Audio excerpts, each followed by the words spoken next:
ભરૂચ જિલ્લાના tribal area Jhagadia Valia Netrang તાલુકામાં વિસ્માર માર્ગોની ડામર રોડ બનાવવાની માંગ સાથે ભારત આદિવાસી સંવિધાન સેના દ્વારા જિલ્લા કલેક્ટરને આવેદનપત્ર પાઠવાયું। ભારત આદિવાસી સંવિધાન સેનાના દિલીપ વસાવા, સરલાબેન વસાવા, ધવલ વસાવા સહિતના આગેવાનોએ જિલ્લા કલેક્ટર કચેરી ખાતે પાઠવાયેલ આવેદનપત્રમાં જણાવ્યા અનુસાર ભરૂચ જિલ્લાના ઝઘડિયા તાલુકો વિવિધ કુદરતી સંપદાથી ભરપૂર તાલુકો છે। ભરૂચ જિલ્લાની 90% ખરીદ સંપત્તિ આ તાલુકામાં આવેલી છે। લિગ્નાઇટ, કોલસો, સિલિકા, નાઇટ, સાદી રેતી, બ્લેક ટ્રેપ, કોરી, સ્પોઇલ સહિત અન્ય ખનિજ આ તાલુકામાંથી મળી આવે છે।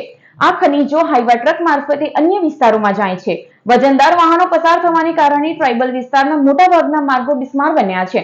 આ વિસ્તારમાંથી નીકળતા ખનિજથી કરોડો રૂપિયાની આવક થાય છે, ત્યારે તેમાંથી મળતી રકમમાંથી 50% રોયલ્ટીની રકમ અને 10% ડીએમએફ ફંડમાં આ વિસ્તારોના વિકાસ માટે વાપરવાના હોય છે।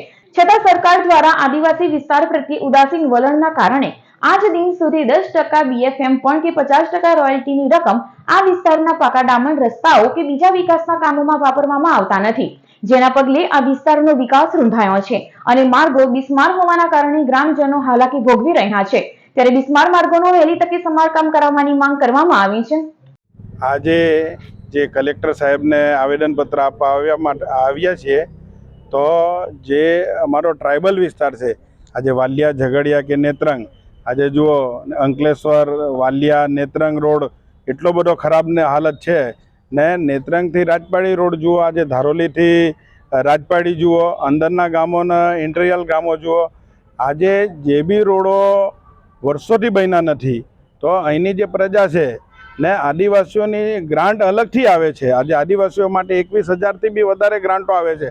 આજે ગુજરાતમાં તમે જુઓ 50 તાલુકા છે આદિવાસી, એમાં 3 તાલુકા તો અહીંયા જ છે, તો એટલું બધું ખનીજ નીકળે છે ને આદિવાસીઓ માટે જે 21,000 ઉપરની જે ગ્રાન્ટ આવે છે, તો સરકાર એ ગ્રાન્ટો ક્યાં વાપરે છે?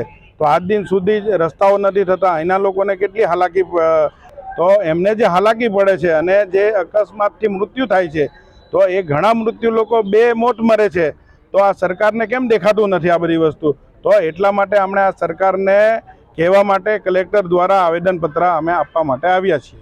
ભારત આદિવાસી સંવિધાન સેનાના નેજા હેઠળ અમારા આદિવાસી મસીહા શ્રી છોટુભાઈ વસાવા, જે આદિવાસી સંવિધાન સેનાના રાષ્ટ્રીય અધ્યક્ષ છે, એમના માર્ગદર્શન હેઠળ આજે ભરૂચ જિલ્લાના જે ટ્રાઇબલ તાલુકા છે, નેત્રંગ છે, વાલિયા છે, ઝઘડિયા છે, એના દરેક ગામડાના રસ્તાઓ અને એના જે સ્ટેટ હાઈવેના જે રોડો છે, એ રોડો ખસ્તા હાલ છે।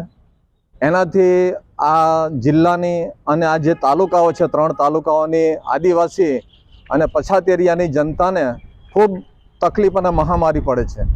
નજીકમાં કોઈ હોસ્પિટલો નથી, નજીકમાં કોઈ દવાખાના નથી, બીજી કોઈ સુવિધા નથી। તો ભરૂચ આવવું હોય તો પણ અત્યારે તમે જુઓ કે લોકો દર્દી રસ્તામાં બેભાન થઈને થઈ જાય, પણ અત્યાર સુધી એ રસ્તાઓ સુધરતા નથી।